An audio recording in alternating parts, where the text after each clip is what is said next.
Super night yan. So, hi guys. So, right now is nandito kami sa BGC. And kakatapos lang namin mag-dinner. And kumain ng ice cream. Then, may dala si Raymond na cards. Ba't humina? Kasi malakas naman siya at naka-mic tayo.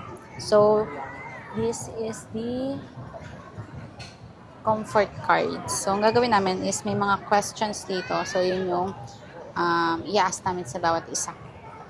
Ask o yun mag-grade discussion natin? Ask. Or something ganun. Na-shuffle ko na yan. Pwede na yan. Okay. Pick. Pick. Eh, ba't nakikita Pick na yun? one. Meron kasi yung ano. Oo. Pwede kunin natin sa ilalim para hindi natin nakikita.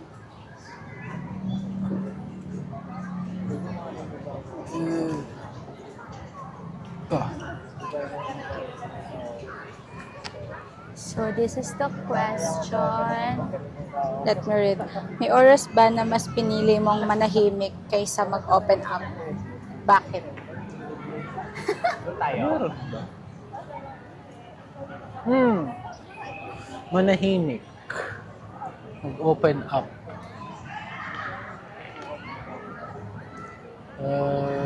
Ano ba mga pinag-issuehan natin? Siguro ako muna. Ikaw muna. Siguro may times na nahimik lang ako. Pero, like kinabukasan, or pag naging okay naman na ako, na-figure out ko na siya sa sarili ko, na-open up ko din naman. Like, Like, yung mga, like nung nag-prepare tayo sa wedding, or yung mga bumibili tayo ng mga appliances sa apartment, di ba yun sa may SM, like, tahimik muna ako, di ko muna na-open up. Parang mga ganun lang. Pero yung mga intense moment, like problems, wala naman. Kasi Nasabi rules mo natin agad. is open comms. Yes. mm, Ikaw. naalala ko nga eh. Oo, kasi talaga hindi ako masyadong ma-comment ako. Yun na yun. Kaya nailalabas ko kagad eh, ma-comment ako. Siguro may time na pagsasabihan mo na bawas muna ako sa comment. Siyempre, tatahimik muna ako. Pero ang iniisip ko lang nun din is, alam ko namang gusto mo lang din akong kumbaga hindi na magkasala sa bibig. Yes. Kaya, hindi ko na rin siya open up na pagkatapos kasi alam ko namang mali din ako. Next. Ano lang talaga ako ma-comment. Kaya nga kahit pag nagdadrive ako sa motor hindi ako galit sa mga nakaka-drive ko. Pero yun nga, ma-comment ako na, ano ba yan? Ano ba yan? Oh, ma-comment siya guys, lalo na kapag nagda-drive. Naka-intercom pa naman kami. So, ako'y nakaka-absorb ng bawat comment Sabihin ko. niya sa mga nakakasalubong. Sabihin ko, buto yung driver na yun. O dapat kumaliwa na yun. Dapat Diba? nakasignal na yun. Like, naririnig ka ba niya? Ako nakakarinig sa'yo. So, ganun. Next. So, Sa ilalim, para in hindi short, natin wala kita. kaming totally kinikip na problems. Simula naman nung naging kami, at the end of the day, pinag-uusapan pa rin namin siya.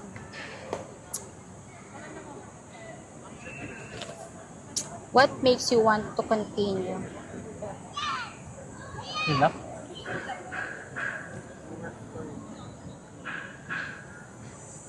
Sa akin, siguro nandun nga lang yung katulad nga yung nasasabi sa CCF before na there is always hope sa mga bagay-bagay. And yun naman ang tinuro ni Lord sa atin maging continue mo lang kasi nga hindi ka naman yung pababayaan. And wala namang ikaw din naman talo pag tumigil ka eh. Yes. Kasi pero inherent na kasi yung pag-continue eh. Kasi kaya nga yung iba naiinggit kasi parang hindi niya pa nakukuha yung ganito ganyan. Yes. So continue. Pero wag maging rason yung naiinggit. Siguro continue lang kasi is talagang ang kinakapitan ko lagi na say yung sinasabi dati sa church na pataas ng pataas o paganda ng paganda ang buhay. Which is totoo naman. Nasabi ko nga sa'yo dati before, naiinggit. Hindi man naiinggit, parang sabi ko, sana ako rin magka-laptop katulad nila Ate Len, nila Joy. Kasi bata ako noon, high school. Tapos sila mga college na o nag-work na. Tapos ngayon, May mga nagdaan namang laptop sa akin. Ngayon, wala akong work laptop. Ay, personal laptop. Kasi ayoko muna maglaro-laro. Maubos yung oras ko. Pero anytime na gustuhin ko, pero may personal laptop din tayo. Tapos, nakakalikot ako ng mga bagay-bagay ng mga ibang laptop. So, para sa akin, sample lang yun, ng pataas ng pataas. And sabi nga, siguro sa part din ng lifestyle, lagi sinasabi din ni mama, pag nakikwento niya yung buhay niya. Saka yung tinitignan ko dati, yung mga picture ko dati, yung bata ko, na lagi ko nga nasasabi, siguro magiging, hindi sa pagbuyayabang, magiging proud yung batang ako pag nakita niya yung Situation mo ngayon. situation ko ngayon. And yun lang din yung nagpapaano sa akin na para hindi ka mainggit talaga sa iba. Focus on be grateful. Kasi for pag the tumingin ka small talaga sa iba, things may na levels eh. Yes. Totoo namang may levels eh. Yun ang hindi ko tinatanggal sa isipan ko. May level, may mas mababa, may mas mataas, may kasing level. Pero, ang titignan mo lang yung own journey mo. Yes. So, for me naman, what makes me want to continue? Siguro before, nung single pa ako, syempre family ko. Like, I want to pursue things a lot. Especially for my family and kay Papa. Pero ngayon, kasi nabibigay ko naman na yung parang na-aim ko naman, na-meet ko na yung aim ko na yun. As a married naman, as a married woman, siguro, ang gusto ko, ang nagpapakontinue sa akin is yung pangarap ko pa for us and for our future family. And yun nga, yung plan natin. And pero big factor talaga doon is yung si God, syempre. Like, siguro, kasi, yun nga, 2022, di ba? Yun yung pinaka, I might say, worst Bihika pa year ko. of my life. Kasi yun yung parang, nag-iisip na ako mag-commit. Ganyan. Pero, doon pinakita pa rin talaga ni Lord kung gaano siya ka-powerful and ka-great sa buhay ko. Kasi, kung nag-stop ako noon, wala ako ngayon. Hindi tayo nakapagpakasal. Hindi ko na... 2022 din ako noon eh. Di ba? Nag-break kami ni Abby. And di ko na isakay sila sa airplane. So, di ba? Yan. Kung nag-stop ako that time, pinutol ko na yung buhay ko. Wala ako. Wala yung mga meron ako ngayon. And syempre, di kita nakilala. Siyempre ako na ito eh. So next, ako naman. Sa ilalim ka kumukuha. Yes. Kasi dito, nakaumang na eh. Ay, hindi. Ano pala to? Okay lang din pala to. No, hindi yan totally question. Parang ano lang yan, message. Yung mga pink yung question. So okay lang pala sa taas din kumuha. Alam ko kasi question to. Ako naman, sa gitna ako. Ito muna. Diba? Sabi mo nga, Bebo. Oo, bagay ka talaga. Baliktad natin yung isa. Sino ang pinupuntahan mo kapag feeling mo lost ka? Bakit siya? Tapos sa likod, that person that feels like home, siya or sila yung binabalikan natin kapag feeling lost na tayo. Ang sarap ng pakiramdam na may ganun lang kang tao. Ikaw, syempre. Yes, same. Kasi, Wala nang akong- kasi, yun na yan. Hindi, gusto ko lang na-explain na wala talaga akong, kahit ako mismo. Sa lalaki kasi konti lang yung mga ano eh. Sanay kami sa konti lang yung small group of friends. Less is more. And iba pa rin yung communication natin. Sa ko talaga lahat na ibubuhos. Yep. Walang filter. Yep. Kahit kila Jamie, kila Ryan, hindi sa... Siyempre, kung ano lang... Depende sa level. Pinaka-intimate sa'yo, siyempre. Sa akin, sino ang pinupuntahan mo kapag feeling mo lost ka? Sa tao, siyempre. Ngayon, syempre, ikaw. Kasi syempre, ano na nga tayo eh. Pero nung Nag-isa hindi na pa tayo. Nung hindi pa tayo. Or lalo, especially hindi pa tayo Si magkakilala. ate. Ako kasi parang wala eh. Kay ate kasi ako naging very open. Kahit yung moments ng 2022 ko. Sa kanya Siya ako ba ang una mong sinabihan na hindi niya alam naisip yun. ka? Hindi niya alam yun. Pero nag-chat ako sa kanya na parang, parang nag-rant ako sa kanya about lang sa feelings ko. Pero hindi niya alam yung thinking ko na I'm about to quit in life na. Yun, previously si ate.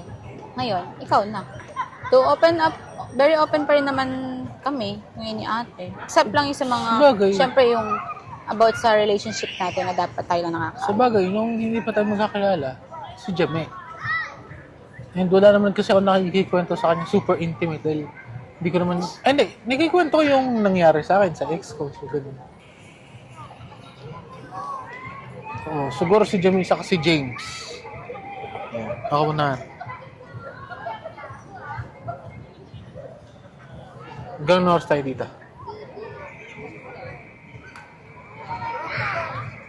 Ganito din to eh.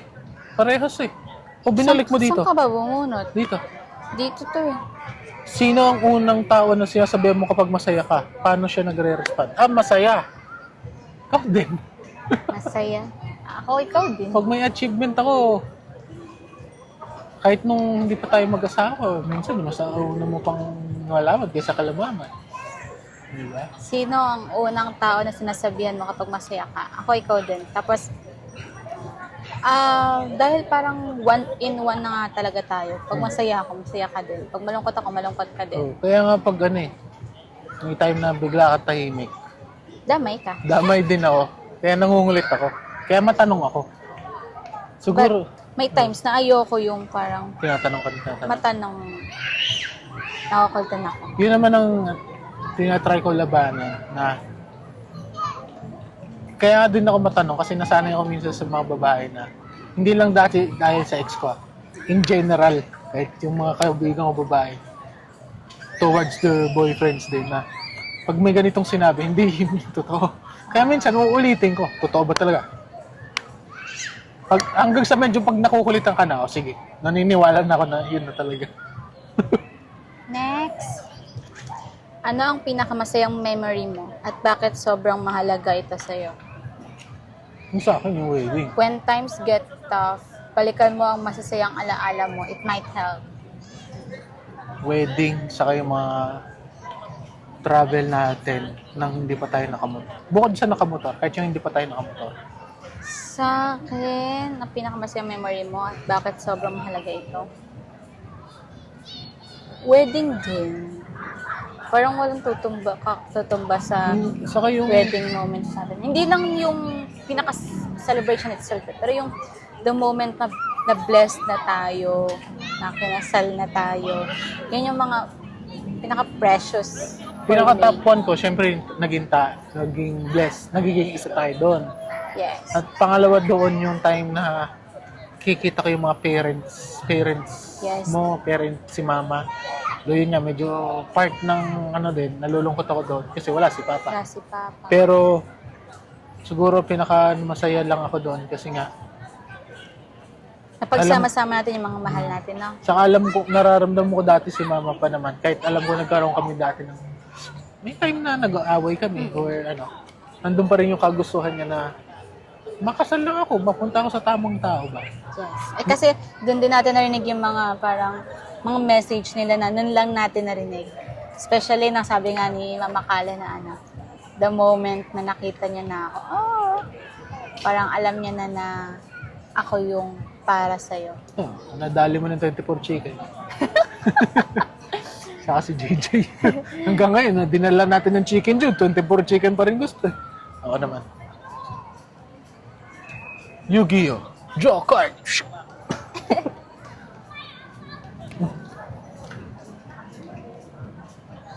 Pag feeling mo wala kang kasama, paano mo hinaharap ang lungkot? Long coat. Oo na.